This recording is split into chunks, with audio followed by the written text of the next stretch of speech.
क्या आप जानते हैं कुरान में एक ऐसी वाइद आई है जिसे सुनकर बड़े बड़े दिल लर्ज़ उठते हैं, और ये वाइद उन लोगों के लिए है जो ज़कात नहीं देते। आखिर इनके साथ क़यामत के दिन क्या होगा? आज की वीडियो में वो हकीकत जानेंगे जो आपकी जिंदगी बदल सकती है।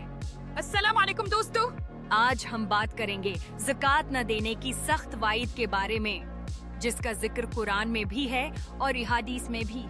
अगर आप मुसलमान हैं तो ये वीडियो जरूर आखिर तक देखें, क्योंकि ये आपको वो हकायक बताएगी जो हम रोजमर्रा जिंदगी में नजरअंदाज कर देते हैं। कुरान में ज़कात न देने की वायद कुरान मजीद सूरह तौबा 9 अल्लाह ताला फरमाता है, जो लोग सोना और चांदी जमा करते हैं और अल्लाह की राह में खर्च नहीं करते, उनको दर्दनाक अजाब की खुशखबरी दे दो।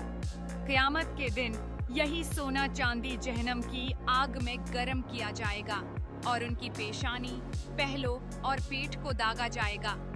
इस आयत में साफ ऐलान है ज़कात रूख कर माल जमा करना क़यामत के दर्दनाक अजाब का सबब बनेगा।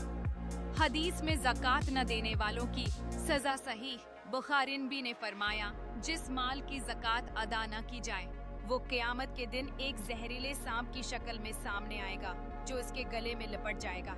बुखारी आयत और हदीस में है, ज़कात न देने वाले का माल क़यामत के दिन आग की तख्तियों में तब्दील कर दिया जाएगा और उसके जिस्म को